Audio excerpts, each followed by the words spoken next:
This is a range test of the 2024 Cyberbike Mullet Type R with a 624 watt-hour battery. This test was done mostly in pedal assist 3 with the occasional bursts of 2, 4, and 5.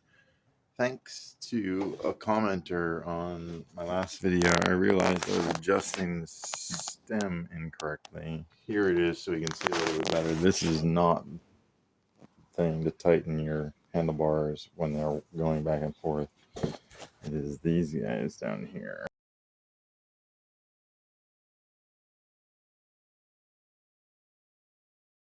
Use the torque wrench here. And that one to 4 Newton meters, and these two to 8 Newton meters.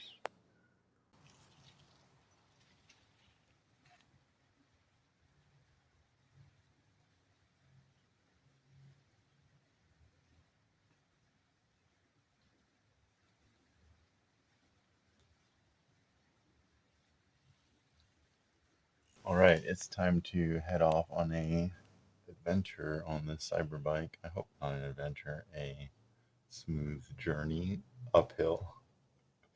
We're going to go to Gold Hill, which is approximately 5 miles from here. Google Maps says it'll take 32 minutes, and there's the moderate hill. Now, averaging 9 miles an hour. I don't know why they think somebody can get there just regular pedaling in 32 minutes. I think it's going to take me about 32 minutes on this thing. Yeah, but here we go. And then when I get there, we're going to go to the top. Bike is showing that we have 100% battery, and I'm going to go ahead here and reset the odometer or reset the trip meter.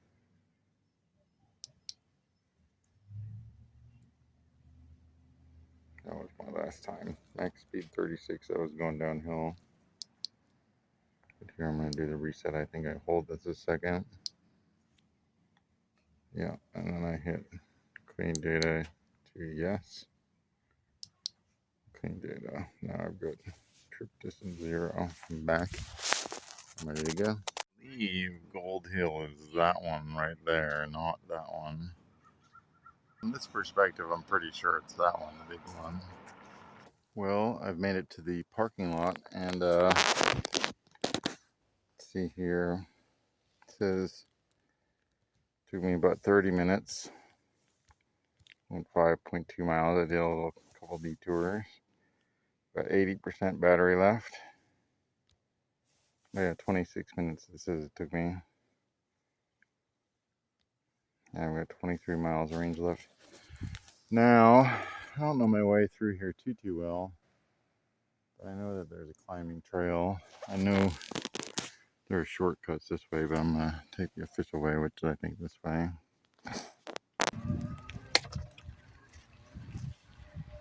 The bike makes things relatively easy.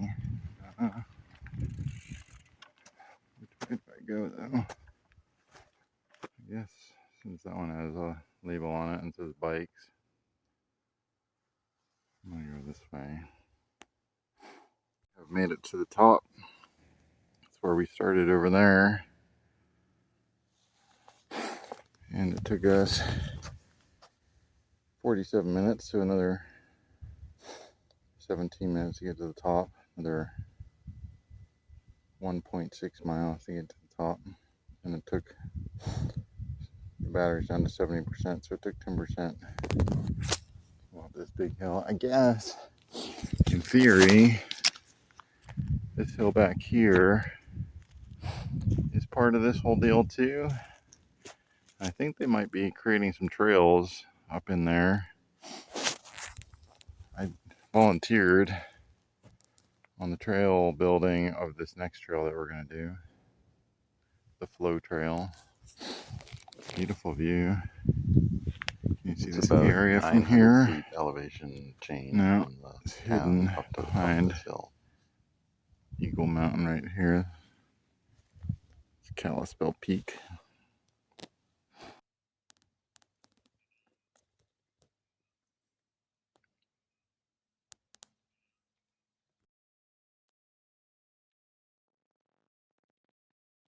I have no idea what trail I'm on. This is a new one. It's not the flow trail. That has really big corners. This is like cool little corners. See if I can video any of this.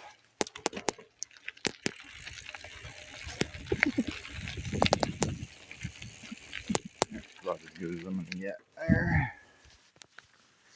End up riding to the top again on what's colloquially known as John's Trail. This is the battery is at 59%, and I did, I don't know, not much, maybe another mile, something like that. But all that's kind of beside the point. The motor is pretty quiet. It does make enough hum that if you were riding next to an analog bike, they would know that you're an electric bike. But it doesn't make enough hum that it's annoying or anything. Anyway, the whole point of this is the bike is fun and it works well enough that a 52-year-old out of shape guy wants to go out and ride to the top of the mountain twice.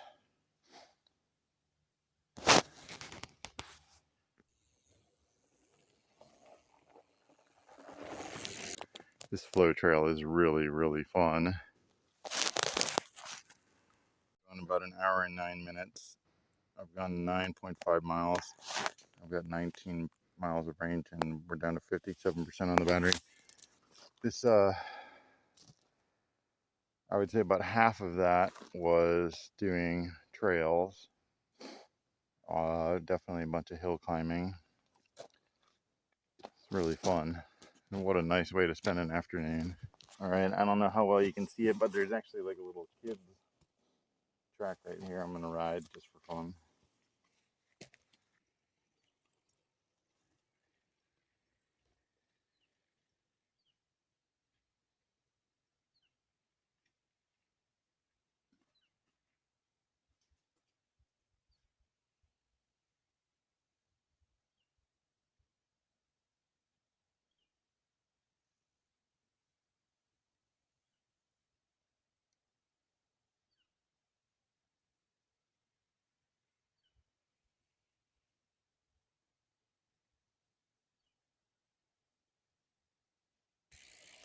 It's actually a fun little track,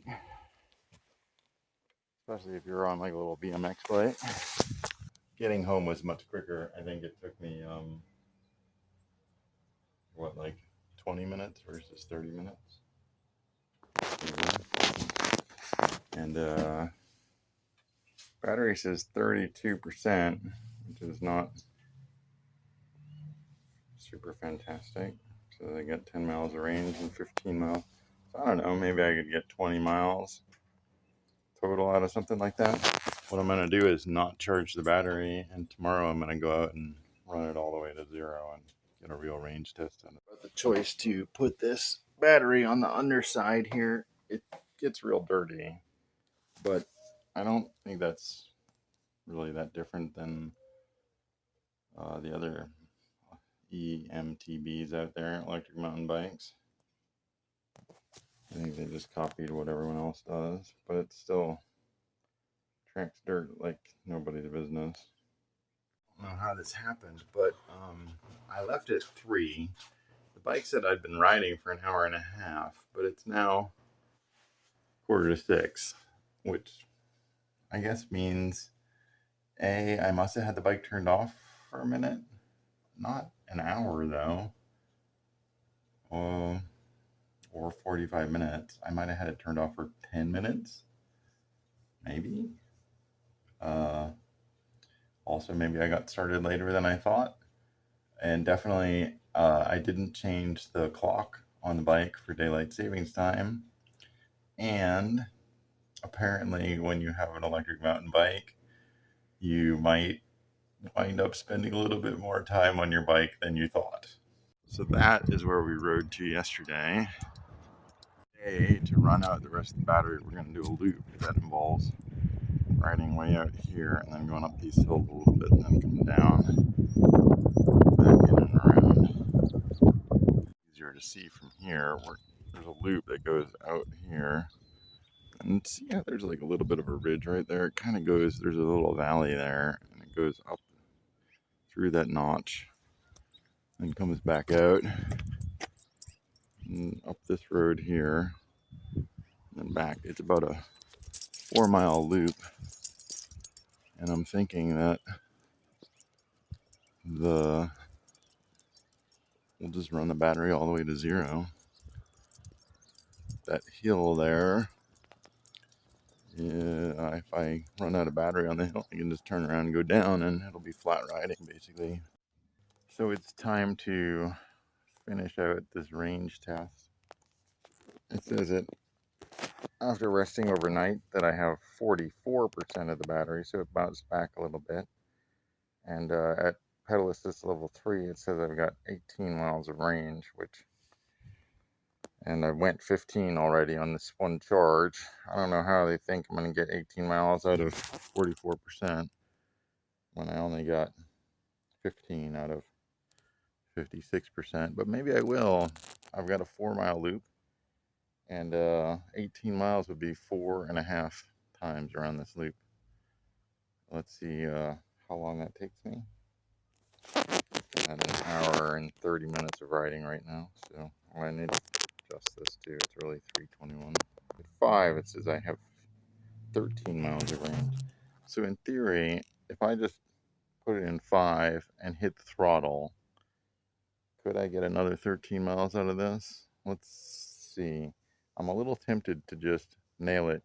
I found out yesterday that it does in fact get up to 28 miles an hour if you're in 5 and in the top gear and you're pedaling pretty good. It'll take you there. I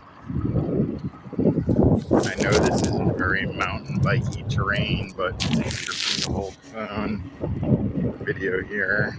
Let's get into here.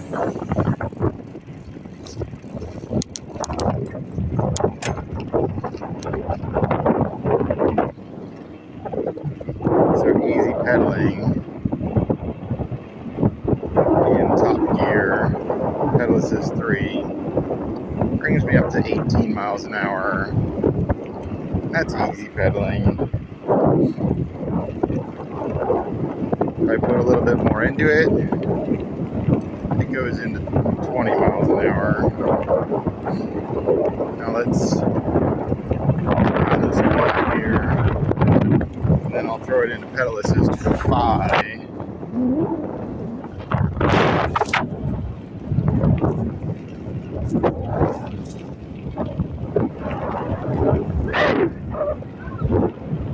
Not sure what that noise was.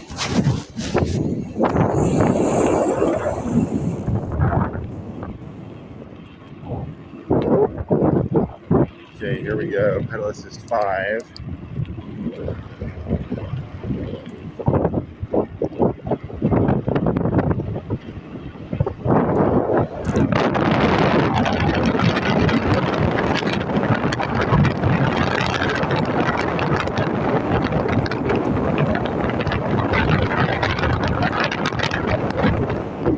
Five.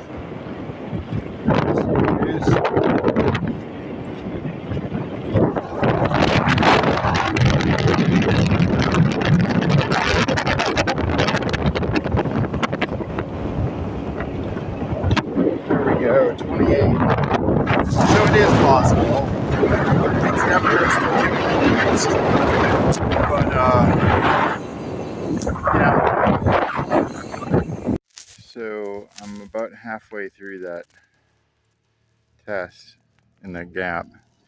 I'll check this out. Here comes an old Model T. That's pretty cool. I'm gonna get a video of this. I gotta get out of his way.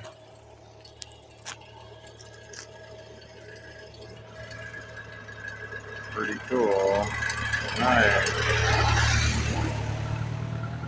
Anyway, back to the 21st century. So on pedal assist 5, it's saying I have 3 miles left. I'm halfway through, so that might not even get me through 2 loops. On pedal assist 3, it gives me the benefit of 4 miles, so I might make it through 1.5 loops. So in other words, When your battery is below 50% and you're thinking of it's time that you can go out and do that 15-mile ride, you might not be so happy with the results. I've done once around the loop, and it's saying that the loop was about 4.8 miles. Is that right? And that I've got 3 miles of range left, and it took me 20 minutes to do those 4.8 miles. That's almost 5 miles. So it's saying I have 3 miles of range left, and I've got a 4.8 mile loop. For the sake of science, I'm going to now attempt to do that loop one more time, and we'll see what actually happens at the end of the battery life here. This is pretty flat right here, so to really find out, I'm just gonna use the throttle the rest of the way home. I didn't show in this video some of the things that we went over. Besides dirt roads, we were on train tracks and loose rocks. And the bike handled the train tracks actually fairly well. The seat part was relatively comfortable. The handlebars, I probably need to adjust the shocks. I haven't done anything besides factory.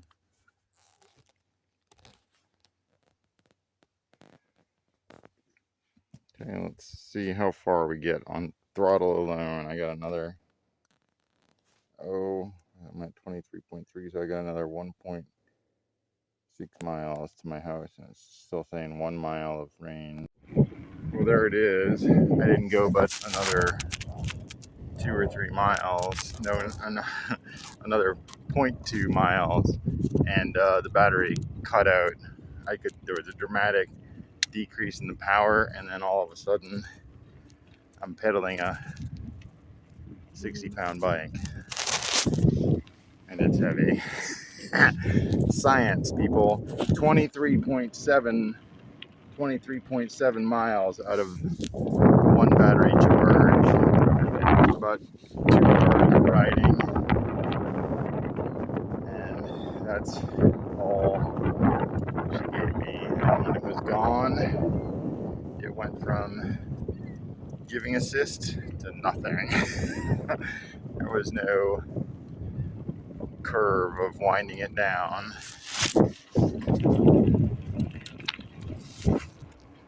So there you have it. Real world testing. About 24 miles range out of your Cyberbike Mullet Type R. Noted, and it should be added that this is like an automatic smart tail light. It turns off automatically if you just have the bike still for a while, and it shows bright when you bring the bike to a sudden stop, which is pretty cool.